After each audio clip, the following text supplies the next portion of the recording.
नमस्कार। चलिए आज एक सफर पर चलते हैं। आज से करीब करीब 2500 साल पहले के भारत में। जरा सोचिए, एक ऐसा दौर जब हर तरफ आध्यात्मिक खोज की एक लहर सी थी और विचारों के इसी उफान से दुनिया के दो सबसे गहरे दर्शनों का जन्म हुआ, जैन धर्म और बौद्ध धर्म। आज हम इन्हीं की दिलचस्प कहानियों में उतरेंगे, जानेंगे कि कैसे एक ही जमीन और एक ही समय से निकली इन दो धाराओं ने दुनिया पर अपनी इतनी गहरी छाप छोड़ी। तो यही आज का हमारा सबसे बड़ा सवाल है। आखिर ये हुआ कैसे कि दुनिया के दो इतने बड़े दर्शन लगभग एक ही वक्त पर एक ही जगह से कैसे पनपे? चलिए इसी दिलचस्प पहेली को सुलझाने की कोशिश करते हैं परत दर परत। तो हमारी कहानी शुरू होती है 6ठी शताब्दी ईसा पूर्व के भारत से। देखिए, ये एक बड़ी उथल-पुथल का दौर था। एक ऐसा समय जब पुराने जवाब नाकाफी लग रहे थे। लोग बेचैन थे, जीवन का असली मतलब समझने के लिए, दुखों से छुटकारा पाने के लिए। और इसी आध्यात्मिक बेचैनी के माहौल में दो असाधारण लोग सामने आए। और कमाल की बात यह है कि दोनों ही राजकुमार थे, जिन्होंने अपने राजपाट को त्याग कर मानवता को एक नई राह दिखाई। तो ठीक है, चलिए सबसे पहले जैन धर्म के रास्ते पर चलते हैं। और इस सफर को समझने का सबसे अच्छा तरीका है इसके सबसे अहम शिक्षक महावीर के जीवन को जानना। तो यहाँ महावीर के जीवन की कुछ खास बातें हैं। 540 ईसा पूर्व एक राजसी परिवार में उनका जन्म हुआ।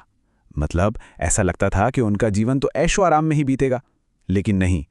30 साल की उम्र में एक गहरी सच्चाई की खोज में उन्होंने सब कुछ पीछे छोड़ दिया। और फिर पूरे 12 साल की जबरदस्त तपस्या और ध्यान के बाद 42 साल की उम्र में उन्हें मिला कैवल्य।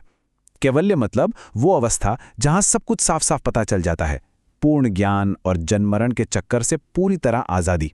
अब यहाँ एक बहुत जरूरी शब्द आता है, तीर्थंकर। इसका मतलब क्या है? शाब्दिक अर्थ है घाट बनाने वाला। सोचिए, जैसे कोई इस दुनिया के मतलब संसार के सागर को पार करने के लिए एक पुल बना दे। जैन धर्म में ऐसे 24 महान शिक्षक माने गए हैं और महावीर इस दौर के 24वें और आखिरी तीर्थंकर थे, जिन्होंने इस रास्ते को आने वाली पीढ़ियों के लिए और भी साफ और मजबूत बनाया।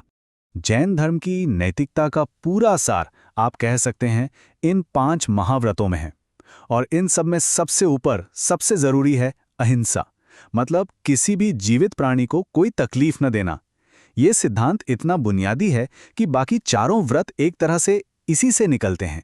देखिए, सत्य, क्योंकि झूठ बोलना भी तो एक तरह की हिंसा है। अस्तेय यानी चोरी ना करना।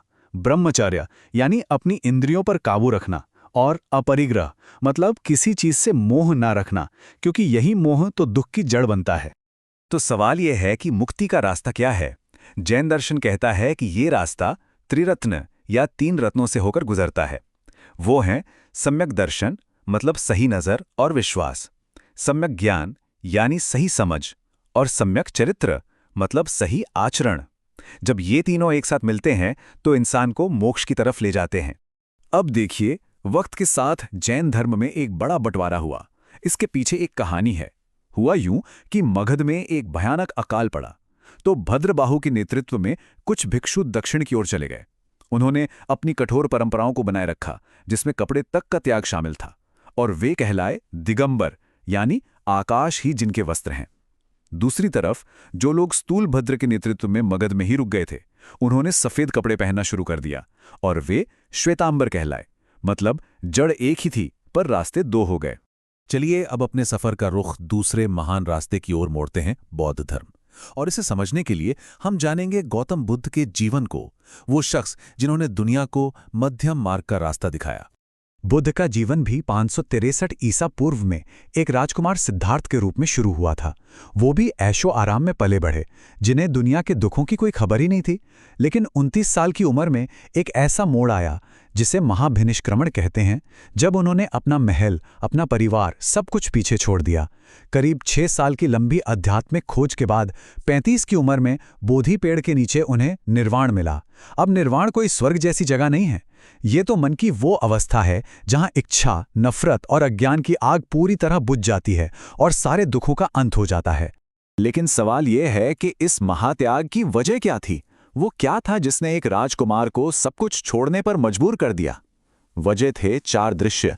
जब राजकुमार सिद्धार्थ ने पहली बार एक बूढ़े आदमी, एक बीमार आदमी, एक लाश और फिर एक शांत साधु को देखा, तो उन्हें पहली बार एहसास हुआ कि ये जीवन तो दुखों से भरा है, और बस उसी पल उन्होंने इन दुखों का जवाब खोजने की ठान ली। जैसा मैंने पहले बताया, बौद्ध धर्म का जो परम लक्ष्य है वो है निर्वाण। इस शब्द का सीधा सा मतलब है बुझ जाना। पर क्या बुझ जाता है? बुझ जाती हैं इच्छा, नफरत और अज्ञान की वो आग जो हमें दुख के जाल में फंसाए रखती हैं। तो ये कहीं पहुंचने की बात नहीं है, ये तो मन की एक ऐसी गहरी और स्थायी शांति की अवस्था है जहां सारे दुख खत्म हो जाते हैं। तो ज्ञान मिलने के बाद बुद्ध ने अपना सबसे पहला उपदेश सारनाथ में दिया, और यहीं पर उन्होंने उन 4 महान सत्यों को दुनिया के सामने रखा जो उनके पूरे दर्शन की नींव बने।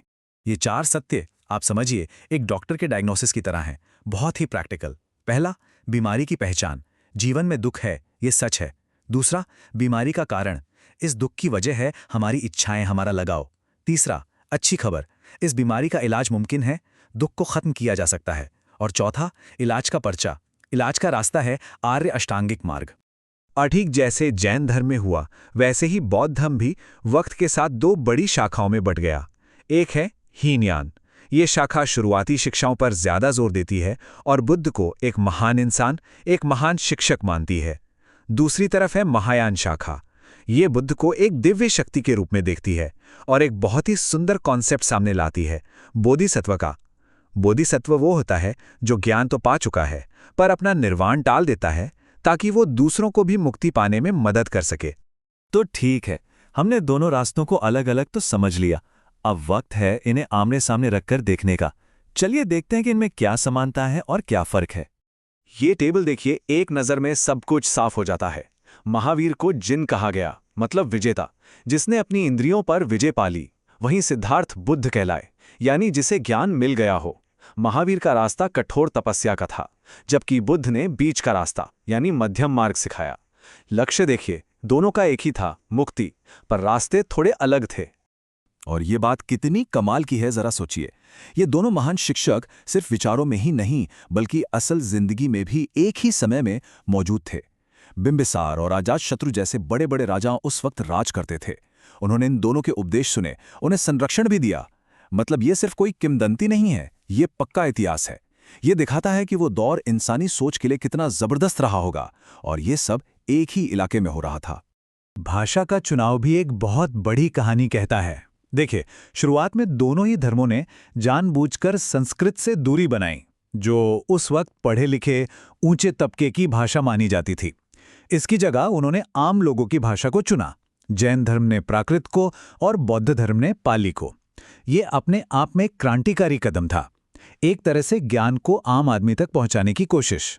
हाँ, ये बात और है कि बाद में महायान बौद्ध धर्म ने अपने गहरे दार्शनिक विचारों के लिए संस्कृत को अपना लिया। तो सवाल उठता है कि इन शिक्षाओं की विरासत क्या है, ये आज हमारे बीच कैसे जिंदा हैं? जवाब है, सिर्फ किताबों और विचारों में नहीं, बल्कि कला, वास्तुकला और ज्ञान की उन महान परंपराओं में जो आज भी हमें हैरान कर देती हैं।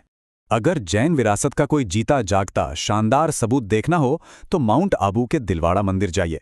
वो सिर्फ इमारतें नहीं हैं, वो तो संगमरमर में लिखी गई कविताएं हैं। हर एक इंच पर इतनी बारीक नक्काशी है जो सिर्फ कला ही नहीं बल्कि धैर्य और अहिंसा के सिद्धांत को भी दिखाती है। ऐसा लगता है जैसे पत्थर को भी बिना चोट पहुंचाए बड़े सम्मान के साथ तराशा गया हो।